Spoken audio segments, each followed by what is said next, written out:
So the big question is this: how do investors like us who don't have a PhD in finance or millions to start investing, how do we grow our bank accounts to build real savings in retirements and yet still have the time to do what we really love? That is the question, and this podcast will give you the answer. All right. Hey guys, John Boone here at the Stock Market Secrets Podcast. So excited. So if you're listening to yesterday's episode, something a little bit crazy happened. There was like this net, and it used to be on this fence, right? So the fence was made out of netting. And so the net like flew off the fence and then sort of like came into like the middle of the walkway that I was biking on, and then it kind of like snagged my like the foot, the pedal, and long story short, I flew pretty far and busted my hands, I hit my head, so that was something. So that's why it's been a couple of days now. I had to go to the hospital, get like 10 stitches, so that was pretty crazy stuff. But that's what we have to risk to get this podcast out to you guys. So yeah, so thanks, I appreciate it. Now that we're back, I want to talk about stop losses. And you know, when things go wrong, when you fly off your bike and you really get messed up, you've got to have those stop losses in place to keep your trade safe, to keep your account, you know, not dying, right? I'll give you guys an example. Yesterday I was trading, what was it? I think it was SS, and then there was this other one stock. I don't know, I don't always remember the tickers. But what happened was, I was in the trade, it was an ABCD setup, and I got in early on the C, and it just didn't work out. It was a 3/4 move up, so it recovered about 3/4 of the initial A run up, but it was only for one candle. I probably could have waited for 2 or 3 1-minute candles, but it was going up pretty quick, but it didn't have momentum, wasn't able to maintain, and it reversed. And what I had to do, right, what I always do, stop loss levels based entirely on the ABCD setup. So I set my stop loss, it was like a $3 stock, so I set my stop loss like 348. Stock goes down to 348, I get stopped out, and I lose, I think it was 2% on the trade. And the upside on that, I think, was like probably 10%, so that was pretty sweet, that was okay. But then, you know, once I lose on a stock, I don't trade it for the rest of the day, which is a really, really important principle. So what happened after that was I'm trading other stocks, and then also Amazon was freaking awesome VWAP breakthrough. I don't, you know, usually trade those kind of stocks, but I was trading with Pam, so it was fun. It was really fun. I love that stuff. So they were up a whole bunch, a lot of money there, which is awesome. Then the end of the day goes by, and I go back and I review. I like to review trades. It's just fun. I just like it. And the stock that failed the ABCD setup in the morning, you know, they went down to like $3, right? So they lost a whole lot more of their value.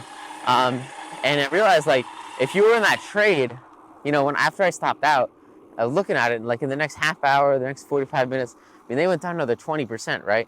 And you know, especially as you start to get into leverage positions or larger capital basis, you know, stuff like that can seriously mess up your portfolio if you're going down, you know, 20% on a position. That sucks.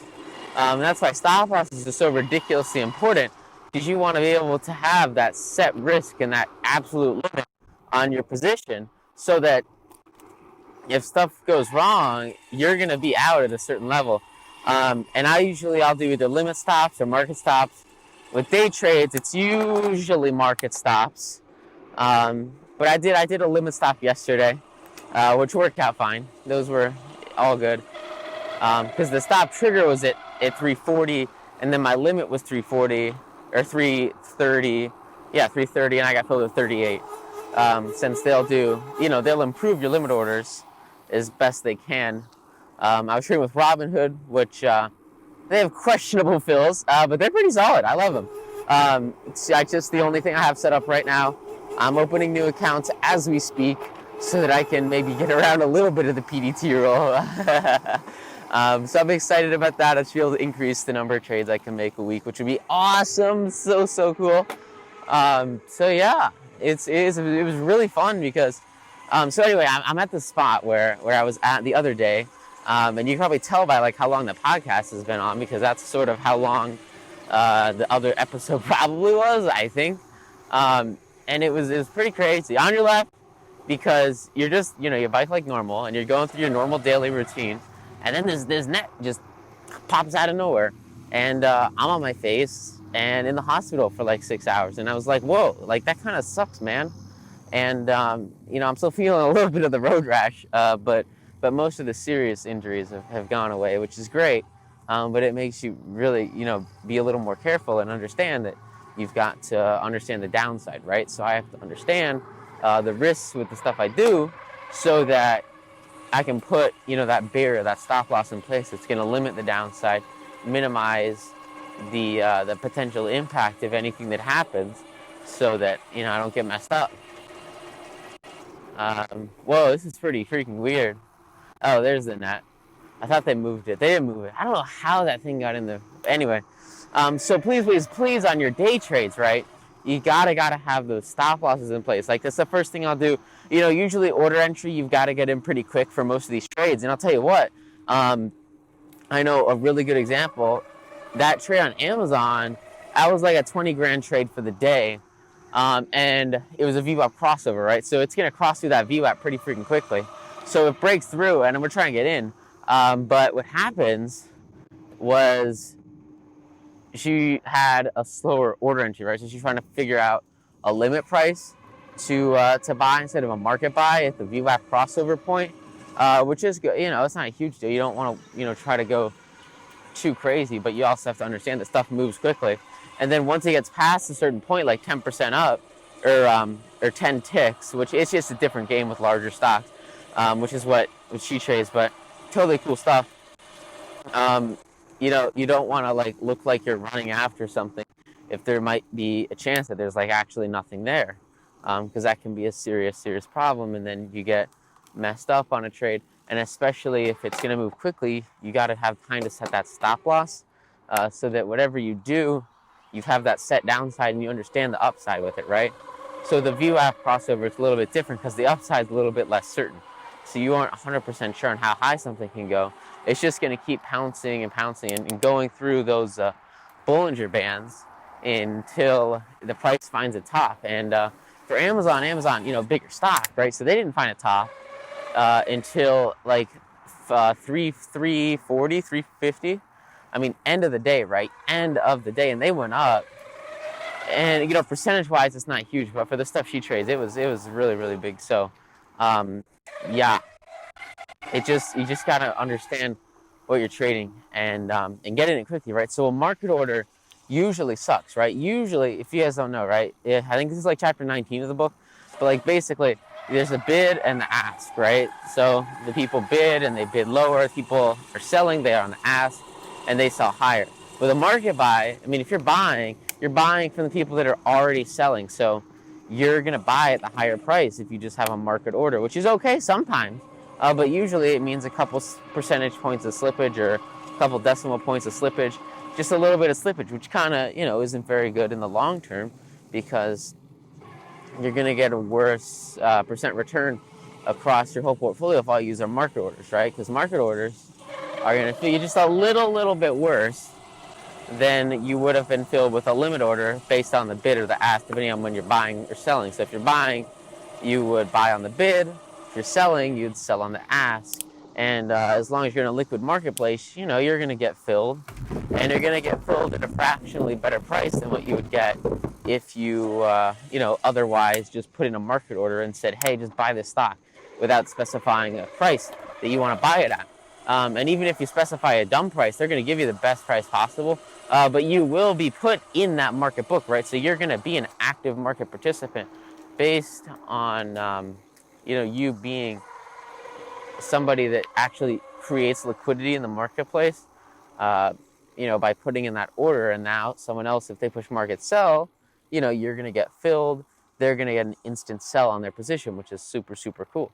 And there are some other rules with maker taker on limit orders with level 2. But most of them are pretty chill because, they figure that it's not as big of a deal as long as, just be a little careful here. Ugh. Ooh. As long as you're just trying to make your trades in the marketplace and not mess stuff up with, high frequency trading or any other kind of like, arbitrage. Because that's what market makers do, right? Especially in those bigger stocks. They're playing on the spread, and they'll make a whole bunch of cash just by buying the bid and selling the ask with a set amount of risk, which is super, super cool because, you can do that. You can apply that philosophy, right? So with the market makers, those are the people that are buying, hundreds of millions of dollars worth of stock, and then selling it for just a couple cents more based on that bid-ask spread. And they'll make money every day doing that, which is super, super cool. But for most people, it's very, very small percent gain, right? So that might be like 0.05%. Whereas with a 9 to noon stock, you're making 10%, right? And that's just a whole lot more powerful than, arbitrage. And you're also delivering a lot more value, right? So it takes a lot more, expertise and work to actually get that 9 to noon trade done. So because of that, you're going to have a significantly higher reward for the work that you do, since it's just valued more in the market, which makes sense, right? You do stuff right, you do the work, put the work in, you do the effort, and you'll get a higher reward for it than the people that are just trying to game the system based on bid-ask spreads, which are, it's cool, but it's just not as big of a percent change. But it still makes sense, if you want to take advantage of it. All you do is use limit orders and buy the bid and sell the ask. But anyway, back to the example of Amazon, right? So they're moving super, super quick. Not necessarily like the one, with 9 to noon, the stocks I was trading yesterday, right? When those things break the view up, they break it hard, right? So when this thing went on the ABCD setup, they went up 4% in like a third of a second, which is totally, totally cool. It's just a ton of volume and orders flowing into the marketplace, which is awesome. But with stuff like Amazon, you're looking at very, very, relatively slow moves, right? So for that breakout, that's like a $50 move at most, right? On a $2,000 stock, I mean, it's very, very minimal, percentage-wise. But when you multiply, I know a lot of people, actually, I think my not English teacher, we have this class, and I think I might have talked about it before. It's the resume class. It's really something special. All the summer freshmen have to take it. It's called GT 1000. And what happens is we learn how to write resumes, which is so compelling. And then also, I think we're doing like a group project right now where we're going to make a PowerPoint, which is just super, super awesome. I'm so excited. Yeah. But it's fun. It's all good fun stuff. You get to work with people and have a good time, which is awesome. So in that class, we have this teacher. She's awesome. And she was telling me, I told her I wrote this book and like, oh, I like stocks. They're so fun. And she's telling me about her dad, and what her dad would do is a long time ago, when he would just look at American Airlines stock and day trade it, right? So he would go from 9 a.m. to 4, and all he would do is make really, really quick day trades on American Airlines stock. Now, American Airlines I don't know how much it was at the time, but now it's like $30. I think it was like $5, $10, $20. He did it for a while, which is cool, really cool. And he would make, some nice cash, but it was like, whoa. Probably about, 0.5% here, 0.5% there. And then he would spend all day doing that. And in exchange for that, he would get, he would beat the market. Of course, you meet the market, right? If you think about the time commitment you put in your investments, if you spend, 8 hours a day trading stocks every day for, any number of months, you're probably going to beat that average market return. And if you trade 9 to noon for long enough, you're probably going to beat that average market return. It's just a principle of putting in the time and the effort, and then the skills that come with practice and the skills that come with education, which you get naturally in the market.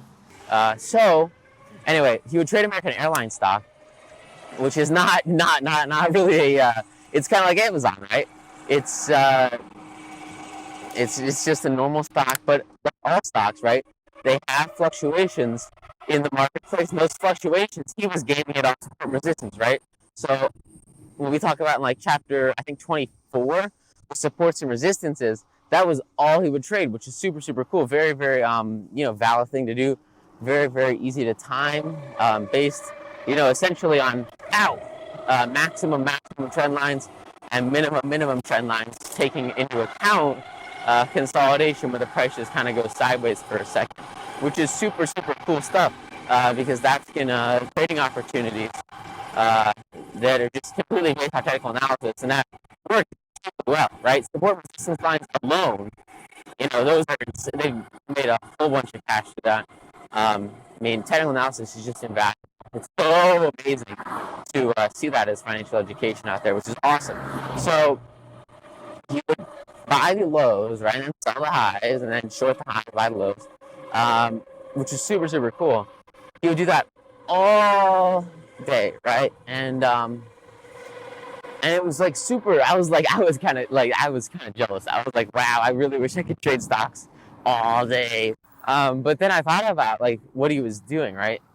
And if you look at stocks like American or Amazon or these really, really big companies, they'll definitely move, and you can definitely make, your trades on them, which is super, super cool. Without a doubt, people do it all the time, and they crush it with it. They really do. They're awesome. But if you look at the relative percent returns, it's like they'll make a fraction of a percentage, and then these 90 stocks are going up, hundreds of percentage points, right? So, excuse me. It's interesting because at the beginning of stocks, it's tough, right? And I remember when I was starting, like you'll get probably some really, really a couple times a month, and that's the thing with it, right? Is you're putting in the effort, consistently, because you never know like what day is gonna have like this one stock that triples or quadruples, and then just is ridiculously insane compared to the prior month, or all the extended efforts of a given time frame, right? And so with 90 stocks, you just have to find that really good one. Hey, thanks so much, invest. And then once you do that, you're gonna have performance returns that people work an entire year to get, which is super, super cool. And that all comes pretty much based on just technical analysis and finding those right stocks. But the difference is there also are bad days, right? So not every day is perfect, and a lot of the time you'll find stocks where they look like they're gonna do it. You get in early because you gotta make the bank, and it makes sense. You enter the technical setup just like normal technical setup, and it just doesn't work out. It goes down to your stop loss, and you get kicked out of the trade. And I'll tell you what, it's painful to get kicked out of a trade that you thought looked really, really nice. But it's a lot better than getting not kicked out of the trade and then having to wait and wait and wait. And then all of a sudden, in a couple hours, the stock is like half of its value. And you were still in it because, you didn't have the discipline to just set a stop loss and let the computer exit your trade for you when it went sideways, which is bad, right? You don't want that to happen. And that's why you use, risk-reward ratios and technical analysis to find the best probability setup, and then trade the very, very clear setups, so that instead of wasting your time with stuff that is much more difficult to time or understand, instead you're focusing on the very, very predictable stocks that have an understandable price action, right? So instead of worrying about these tiny moves that you can definitely trade through technical analysis, you're worried about the much, much bigger move, like the 10 times bigger move, so that you can work a fraction of the time and then still reap those same rewards, right? So instead of making 50 trades a day on American, really you're looking at these tiny, tiny moves, which are super cool, right? And people will trade the same stock all day. But it's not, really the best use of technical analysis, the best use of time, especially when you can, take advantage of these really amazing 9 stocks where they'll have significantly more momentum, but also volatility, right? So there's definitely there's higher initial risk, and that's why you always protect the downside with a stop loss, because you got to be careful. And then once you're careful, I mean, that's when you're going to start to have that stable income, that stable return. It all comes from learning the game and then playing it safely, right? You just can't be rash, can't be harsh. You have to make it work well for the situation that you're in, instead of, excuse me, maybe worrying too much about something, or also just, I think a really big problem a lot of people start with is they try to make 100,000 trades a day, and it's a big problem because it's hard sometimes to just say, look, I'm going to trade a couple stocks today, I'm going to find a really, really good one, and once I do that, I'm going to stick with it, I'm going to make them work, because it's tough. You can definitely scale up, right? And I'll have multiple trades at a time, but probably the only reason I can do that, you got to put the work in at the beginning, and understand the fundamentals, understand how to do it well with one stock, and then you scale up. And that's why I think it's awesome to see a lot of people practicing on these larger stocks, because it's really, really great practice, right? So technical analysis, if you get really, really good at support and resistance trading, I mean, you're going to do phenomenally in the marketplace. And it's all based on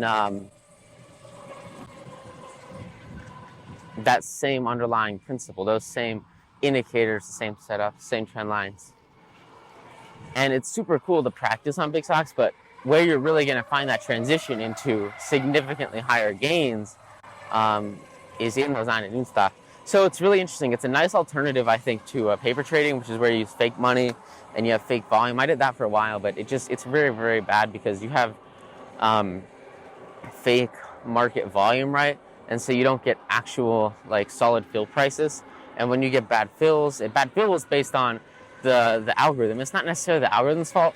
It's just that paper trading isn't really going to mimic the necessary liquidity and the value of a real marketplace, since you're not actually submitting an order.